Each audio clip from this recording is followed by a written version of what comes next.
Assalomu alaykum qadrli yurtdoshlar. Salom yurtdoshlar. Bugun 30 aprel. Xudo xolosa Qoraqalpog'iston Respublikasi 4 tuman 4 shahridagi benzin, metan, propan narxlari bilan sizlarga qo'llangancha donishtirib o'tamiz. Kanalimizga yangi bo'lsangiz obuna bo'lib qo'yishni unutmanglar. A380 yo'lning bo'yidagi benzin narxlari bilan xudo xolosa donishtirib o'tamiz. Betongadan tushgandan keyin yo'ldan o'ng taraflaringizda bo'ladi. Yurtdoshlar 95 markali benzinimiz 1 litri 13500 so'mdan 92 markali benzinimiz esa 10800 so'mdan ekan 1 litri. 80 markali benzinimiz 1 litri 7700 so'mdan ekan. Dizel ya'ni saraligi 9700 so'mdan, yevro dizel esa 11000 so'mdan ekan. Yurtdoshlar 24 soat dedina. 24 soat ishlaydi haftaning 7 kuni. Kelaverasizlar xudo xolosa. O'zimiz ham sog'amiz. Metan normalniy. Mana.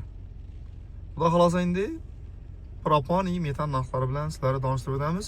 Kommentariyada yozib qo'yamiz. Sizlar ham benzinlar narxi qancha so'mdan ekan yoki o'zlaringizning fikrlaringizni ham yozib qo'ysanglar bo'ladi.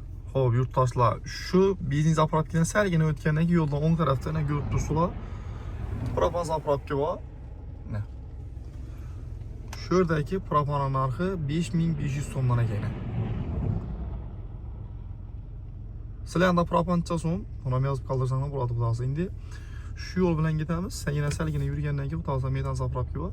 Bu yerda metan zapravkada metanlar narxini bilib beramiz xudo xolosa. Xo'p, yurtdoshlar, shu A380 yo'ldan shunday tushib kelaverasizlar xudo xolosa. Shu metan propan zapravkadan o'tgandan keyin yurtdoshlar bu yerda metan zapravka, Chalovashdagi katta metan zapravka. Shu yerda endi xudo xolosa bir kubi metanni qancha so'mligini hozir ko'rsatamiz xudo xolosa.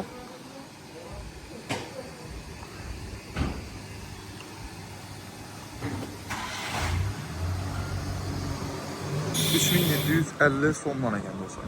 Bir kubi. Sizlar ham metan necha so'm? Kommentariyada yozib qoldirasizlar xudo xolosa. O'zingizning fikrlaringizni. Mana.